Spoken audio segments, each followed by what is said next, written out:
breaking news.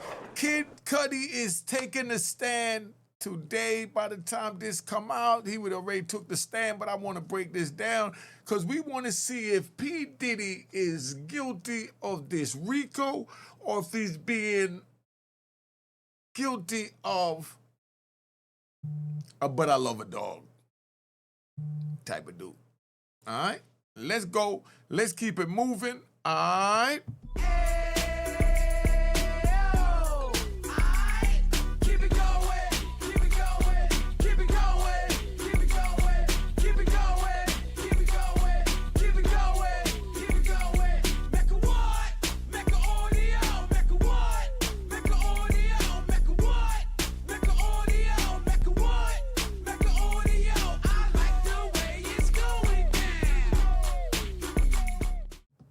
All right, you know what it is. Unique Mecca Audio, man. Kid Cudi taking a stand. We're going to get right in it. I'm going to give you a hood perspective, how, we see this from our mindset, because I know that y'all not used to hearing a hood perspective. Let's keep it moving. All right. Rapper Kid Cudi is now on the stand in the Shawn Diddy Combs sex trafficking and racketeering trial. He reportedly had a brief relationship with Combs' ex-girlfriend Cassie Ventura nearly 15 years ago. His testimony follows George Kaplan, a former employee of Combs who was granted immunity in exchange for his testimony. Yo, didn't Kid Cudi look like he was in a hurry to get in there to break it all down? He was moving kind of fast, man. Let's ride. If that was me, and they called me in there about some brief relationship, as they said, that I had with a female and her billionaire boyfriend, I'm not trying to be a part of that. Just get what you can from the billionaire and bring it back to me, So you could pay for us to go jet setting and riding in a private jet and all that. I love it. Let him pay for it. That's where I would be at. I'm not trying to go in trial and add to that to mess up something that I know is going to come back together. Cassie and Diddy, as crazy as it sounds, they love each other. We have these twisted minds that been through so much different traumas growing up that they interpret toxicity as love. And that's what we're trying to prevent right now. We're trying to prevent toxicity from being love or interpreted as love. Let's finish playing this. He told jurors about the elaborate process of setting up hotel rooms for what prosecutors allege were drug-fueled sex parties called freak-offs. Combs denies all of the allegations against him and says all sexual encounters were consensual. All right, let's take him, right? Let's take this dude here, right? If I was a defense attorney, I'm just playing defense attorney so y'all understand how to look at this from a different side, from your darkest side. I'm a defense attorney. Now, Diddy, right? Diddy hires a white dude. Clean-cut white dude looks like a cop, and he say, hey, I need you to clean up the cum, the semen, whatever it is that splash on the walls, and I need you to stock the joint to whatever we need to create this, right? This is what he did. And this man took this job. What kind of man takes a job like that? What type of man takes a job to clean up another man's baby-making waste? And stocking on hotels for things that, the way he looked like he knew was illegal. From the way they're describing it, I'm just asking, just a question. But then now he sit here, he stocks the joints, he do all of that, and then now he testifies, but he says he wants immunity. It's hard for them to give out immunity, but they gave him immunity because it's something he's going to say that's going to be so damaging to Diddy. So right now, all this, everybody focusing on him whooping Cassie's don't mean nothing compared to what's really to come. Remember, they still got 7 weeks. I'm just having fun breaking it down, but you better believe the government don't play when they come. Now, and they have the power to give out freedom for testimony. Imagine somebody say, look, either you testify this way or you go to jail. You answer that. What would you do? If somebody said, either you do this or you going to jail.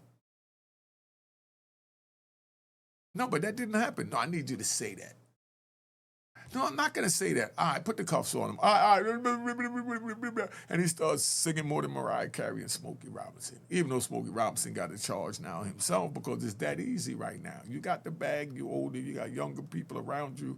This is what they turn it into, where old people are going to have to find old people to take care of them. They got their type of morals. That's not going to misinterpret certain accents as today's society interpret them. But let's get back to this. Let's bring in ABC's Rena Roy alongside contributor and criminal defense attorney Bernarda Villalona, live outside of the courthouse there. And Rena, just set the scene for us. What is the latest from court right now? Now, I'm going to break it down after Rena break it down. Well, Alex, we saw Kid Cudi walk into the courthouse this morning with a bit of swagger. Thank you. She noticed it. He got a little too much swag for a dude going up in there because he was with a girl briefly, getting choked out, doing whatever they was doing, and then now he's going to court to testify and putting his career on the line and all of this and being labeled. Come on, dog. Too much swagger. A black leather jacket, wearing jeans, smoking a cigarette. As you said, he is now on the stand now, and he's already talking about some of the threats that he says he faced while he was in a relationship with Cassie Ventura back in 2011, including one time that he says Cassie called to alert him that Shawn Combs had broken into his Los Angeles home. He says that he raced over there to try and confront Combs, so that when he got there, Combs was gone. He said some... No. He went there to confront Combs. No disrespect. Just asking a question, from a gangster point of view. So what was you going to do if Shawn was there? Now they're calling him Shawn to make him human instead of superheroish with the Diddy and the P. Diddy and the love. So what would you have done if Shawn was there, Mr. Kid Cudi? Because what Cassie testified to is that when you asked about your car, Diddy allegedly said, what car? That car is gone. Why are we talking about that car? And you left it alone. But now may be his chance to get his get back. So that's where you have to scrutinize the testimony and ask yourself, why is he testifying? Is he testifying because he's trying to get back at Diddy, or is he testifying because he was called in and he's going to tell the truth and nothing but the truth? That's for y'all to decide. But at the same time, you have to look at the track history of him and Diddy beefing. Do you think he's going to go in there and say anything positive about Diddy at this time? Put it in the comments. I know better. I want to know what you know. But that's where we at so that you can fully understand. Let's get back to Kid Cudi. But like I said, Kid Cudi ain't got nothing nice to say about Diddy. One, Kid Cudi, get a chance to get his get back and still get a chance to, be out here and have free calls with Cassie if Diddy's found guilty. Because I just want to ask you, this is not to be disrespectful. I'm just being real, and that's what this channel about. So I'm going to give you 3 seconds if you're a little sensitive right now to tap out before I ask this question. All right. And take that with you on the way out. That means don't try and sneak in, listen, and leave a stupid comment. Now, the question is, do you think that if Diddy is found guilty, he goes away for life, do you think that Cassie may continue free calls for someone else? It's just a question. Don't get your panties in a bunch. But these are the things we have to ask. We have to look at the pros and cons. Is this or has this become a normal behavior naturally or induced by P. Diddy? But either way, this behavior has been born, has been created. Do you think now that Diddy's gone, these freak offs will stop on Cassie's end? It's just a question. See, I get deep with y'all. She got introduced to something, fell in love with it, didn't like it, but fell in love with it. Didn't know how to get away from it. Because she had the battered wife syndrome, where you feel that you love the person, so you stick with them because you believe, one, they're going to change. You believe, two, that if you leave, they're going to harm you or your loved one. All of that fall into play, and it's a sad time, and that's why we don't need our women in this situation. That's why if you're in the sex world, the sex life, anything dealing with that, even local strippers, get out of that. Get out of that. And I mean, just keeping it 100. We as men, we love to go and watch it. But I mean, hey, you know what I mean? It is what it is. It's a part of society. I'm no angel, and a lot of us watching is no angel. I know a lot of women that's watching this even go to strip clubs. But when these things create themselves and blow things out of proportion, like, where do you really go from there? Let's get back to Kid Cudi. This might be a little too deep for y'all. Y'all ponder that, put that in the comment, let me know what you think. things had been tampered with. His dog seemed startled. He was locked in the bathroom. So he called police to file a break-in report. And he's also talking about a time. Hold up. Did they say his dog felt startled? What kind of man has a dog that someone breaks in their house and the dog feels startled? I got to do some research on this guy. He has a dog that got startled when someone broke in the house, and he's a male, alpha, or is he? But I mean, this is just a question I want y'all to put. Do you know anything about this dude? Something about that, just from a street point of view, just something about that sounds a little sweet, let's say. You're a single man living with a dog. I mean, there's nothing wrong. There's nothing wrong with having a little dog. I'm just saying that. But I mean, to say that it felt startled, okay, you go in the dog, your little chihuahua, he nibbling at your ankles and you lock him in the bathroom. But to say that he was startled, that's a whole nother ball game. That means that you're giving a little bit too much affection to this dog. That, he was traumatized from real life, and he is a dog that's supposed to still protect and bark no matter the smallest size he is. I'm just saying. I wouldn't be surprised if this dude put on a dress or something before, man. No disrespect to him, but that's what that sound like to me. Something don't sound right. Something don't sound right, Mr. Cudi. Just that statement. That's how I do if I'm Diddy's lawyer. Like I said, I'm not defending Diddy. I'm just playing if I was defending this type of situation, how I would go at it. And by me saying about his dog being startled, he choosing a dog that wants to be startled or allowed himself to be startled, is showing that the type of man he is an emotional man. An emotional man is a reckless man, because men is governed by the instinct and desire to survive, and females is governed and driven by their feelings and emotions. And to have a dog that you have time to put all those feelings and emotions in, that he feels startled, it's a little suspect to an alpha male like me. And that's why they need an alpha male over there to dissect what's going on. I've been breaking this down from an alpha male. Like I said, not defending Diddy. Like I said, I'm going to speak both sides where, Cassie right here, she right there, Diddy right, he right. We just talking, but Kid Cudi don't look good right now.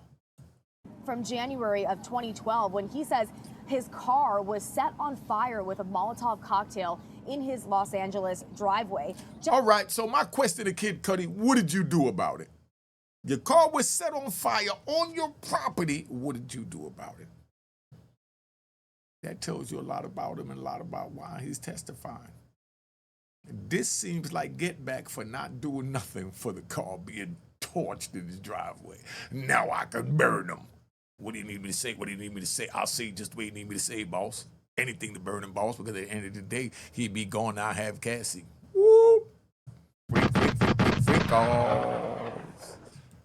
Just last week, Ventura testified that Shawn Combs had threatened to blow up Kid Cudi's car because he had found out about their relationship together. But now, if I was a defense attorney, I would say, hold up, so my client was in his feelings. My client was but I love a dog type of dude. He was whooped. And he got in his body because another man was tapping what his lame ass chose to believe was his. Like he could control another human being. When this woman decided to give someone else her body, he stepped outside of himself because he also has Kid Cudi, aka feminine ways, that controls and govern him to a degree. So he acted upon his emotions based on another man making love to his woman. But what do that have to do with the RICO? Okay, pause, because we ride. See, we play devil's advocate. So no, then the government is going to come back and say, no, he blew the car up because he wanted to show that his power and his intimidation to make sure that Cassie stayed put and didn't go nowhere and continued to do the freak-offs and continue to be manipulated by him. That's what the government is going to say, and a damn good defense. But if I was his lawyer, I would say, hold up. That may be true in your world, but in the real world, we have an emotional man, and all the testimony is saying why he blew the car up. Not one of the testimonies said that he blew the car up to make Cassie stay put, to intimidate, threaten, or coerce, or force her to stay with him. Did anyone hear anything that say that, oh, he blew Kid Cudi car up because he wanted Cassie to stay? No, they said he blew Kid Cudi car up because he was whooped, because he was a better lover dog dude. So what does that have to do with enhancing the RICO or being one of the substantive counts on the RICO if the actual count is being testified to from the grand jury to the trial that this happened because he was in his emotions? Not his emotions about the RICO that you haven't established, but he was just in his emotions. So you're gonna take him to trial and take everything he owned because we know two things so far. One, he whooped Cassie's.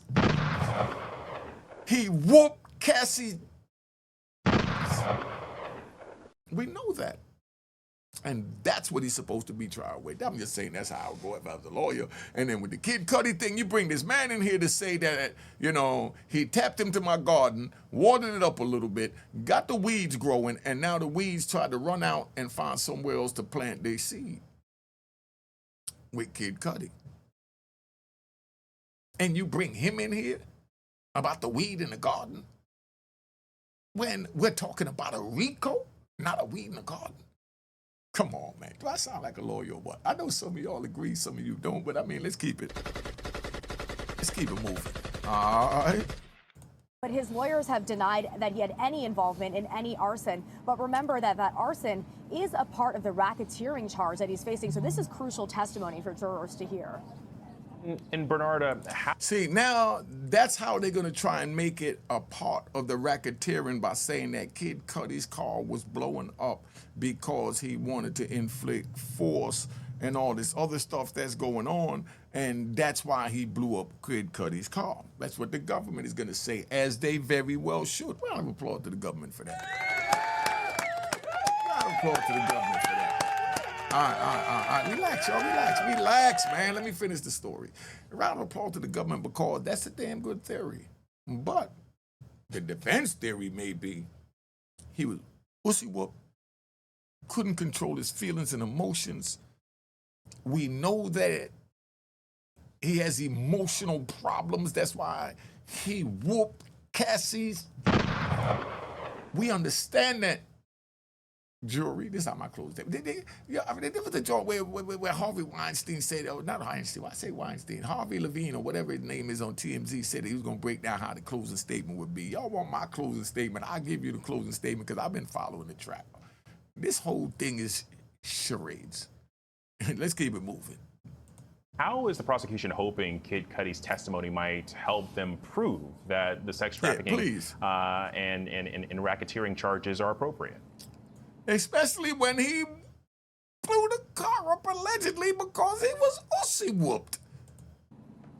So Kid Cudi's testimony specifically goes to the racketeering conspiracy. It doesn't go to the sex trafficking or to the transportation for the purpose of engaging prostitution charges. In regards to the racketeering conspiracy, you have to prove at least 2 predicate acts. And one of those predicate acts that the prosecution are trying to prove is that of arson for blowing up the car of Kid. Right there, for arson of blowing up the car of Kid Cudi. But he blew up the car of Kid Cudi because his little dingaling was jealous and his dumbass reacted on it. But that had nothing to do with RICO. He didn't blow up the car to further the RICO enterprise because you haven't even established the enterprise. So how could you establish what he did because of the enterprise? The first thing you must do, government, is announce how the elements of the enterprise has been met. Once you show how the enterprise exists, then you bring in the Kid Cudi car. You bring in Kid Cudi and no one knows where the enterprise is at. Does anybody know where the enterprise is at other than trying to figure out where the government is going? Somebody put it in the comments. Have they proved that he made substantial income from the freak-offs? Well, we know he didn't make a dime. He spent his money. One of the main ingredients of a RICO is that you made substantial income and that you had 5 or more people working for you. Who have they showed that was working for him? Other than he had, the bodyguard. Every star has a bodyguard. Bodyguard dead wrong for bringing pills, taking pills, following up on Cassie, making sure Cassie all right, making sure Cassie iced up. They was dead wrong for that. Let's get that right. But where's this RICO? This is a man protected what he feels like he loved because he has a twisted interpretation of love. Love comes from the soul. Love means you have to first love yourself before you could love anyone else. You must first love, know, and understand yourself before you could ever love, know, or understand anyone else. And we have seen that Diddy don't love himself, because if he did, he would have never put his hands on that beautiful woman for any reason. So for that, he gets a gunshot. But is that a RICO? You see how fly the content is here? Let's keep it moving. Cudi. So that is his main purpose in testifying, but also he's giving context as to Shawn Combs, his demeanor, his jealousy, his violent nature, and what he was willing to do to try to separate Cassie from Kid Cudi, which ultimately ended up with ending that relationship, while brief it was. See, right there, that's what the whole thing is about. Let's stop the crap, man. Let's stop the crap. Diddy got open on Cassie, did some old lame crap, you know what I mean? Put his hands on it. He should have been whooped himself. Anybody around Diddy at that time should have just whooped Diddy for that. You know what I mean? Diddy deserved the ass whooping for that. You know, the ultimate ass whooping. You know, we got that. But does that equate to him losing his company? Does that equate to him going to jail for life? Somebody put it in the comments. How many people whooped a woman's and how many got life? Well, that's what this seems like it's about.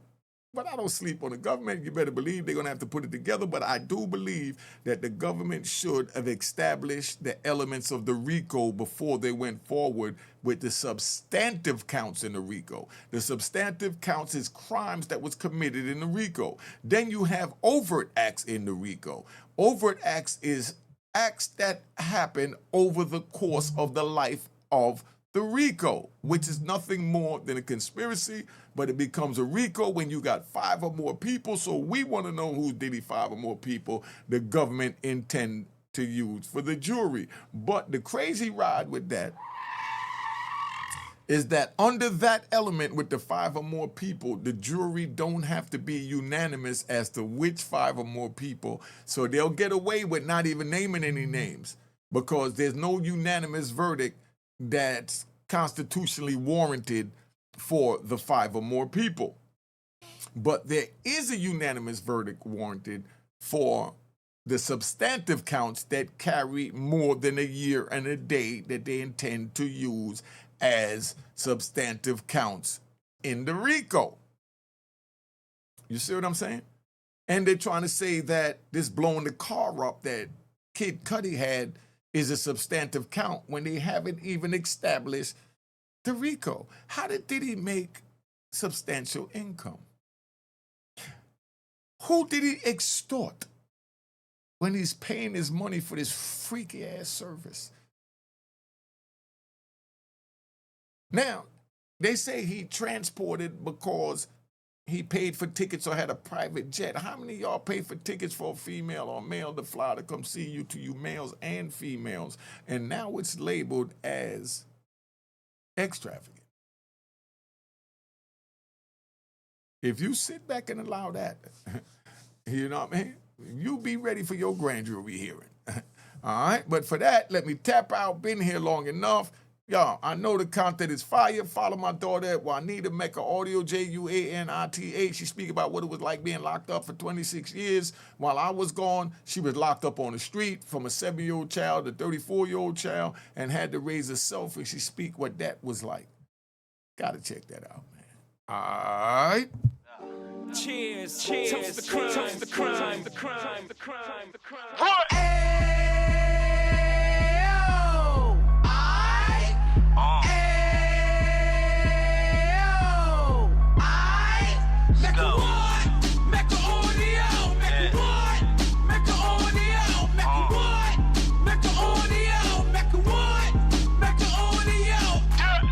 Fresh out the can of 26, he back on the strip, getting back in the mix. What he mentions a gift. You stand up 10 toes down, and I suggest you pay attention to this. Real. Take a little gully posse and put it in Harlem. He cut from the bottom, came up from the bottom. Drop the book, you should go and get it. The Instagram page and the YouTube, you could go and visit. Then you could consider yourself LinkedIn. Sit front row and get Jews from a kingpin. How he went through it, so you ain't gotta go do it. To not pay attention would be stupid. Talking about a man that probably put your grandfather on. Probably the reason that him and your grams got along. A man that generated millions on the block, did his time, never squilling to the cops, Mecca Audio.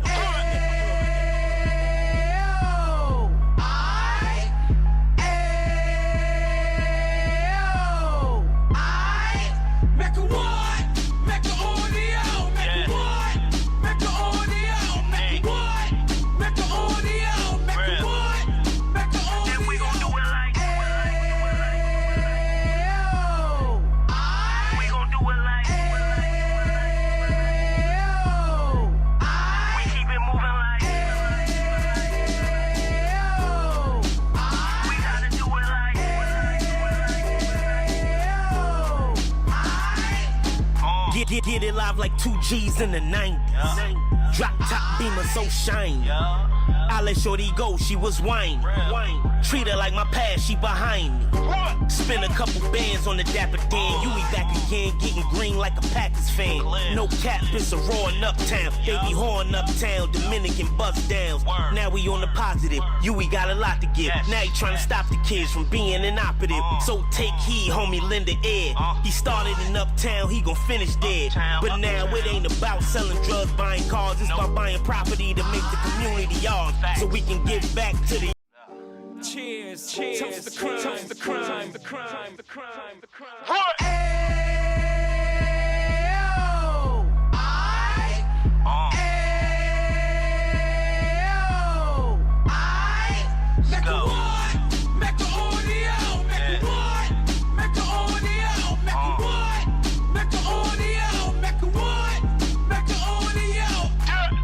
Fresh out the can of 26, he back on the strip, getting back in the mix. What he mentions a gift. You stand up 10 toes down, and I suggest you pay attention to this. Real. Take a little gully posse and put it in Harlem. He cut from the bottom, came up from the bottom. Drop the book, you should go and get it. The Instagram page and the YouTube, you could go and visit. Then you could consider yourself LinkedIn. Sit front row and get Jews from a kingpin. How he went through it, so you ain't gotta go do it. To not pay attention would be stupid. Talking about a man that probably put your grandfather on. Probably the reason that him and your grams got along. A man that generated millions on the block, did his time, never squilling to the cops, Mecca Audio.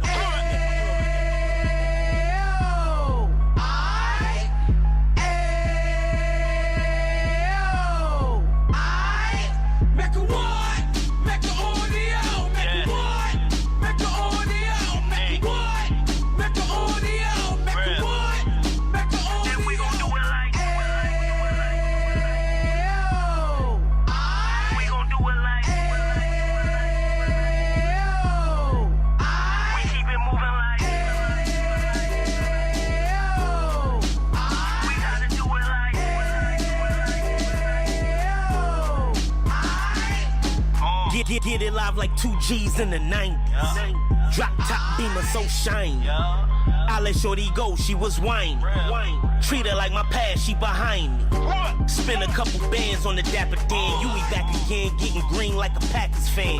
No cap, it's a roaring uptown. They be horn uptown, Dominican bust downs. Now we on the positive, you we got a lot to give. Now you trying to stop the kids from being inoperative. So take heed, homie, lend a ear. He started in uptown, he gon' finish dead. But now it ain't about selling drugs, buying cars. It's about buying property to make the community yours. So we can give back to the cheers, cheers, toast the crime, toast the crime, the crime, the crime, the crime.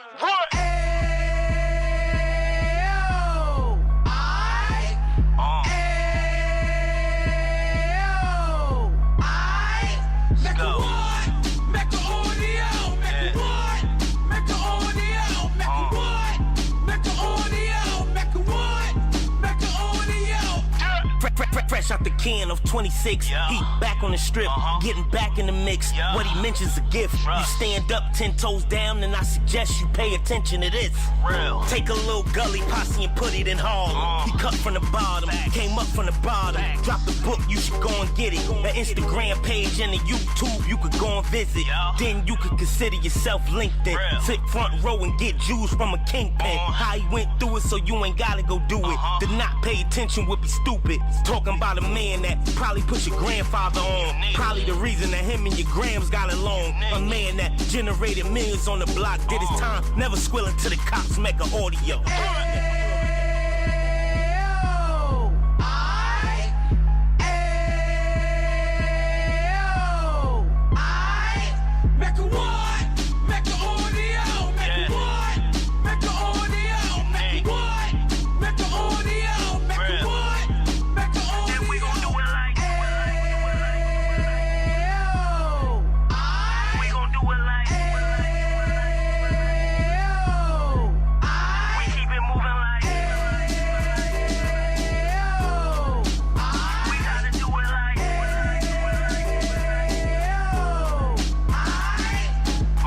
Get it live like 2 G's in the 90s. Drop top beamer so shiny. I let shorty go, she was whining.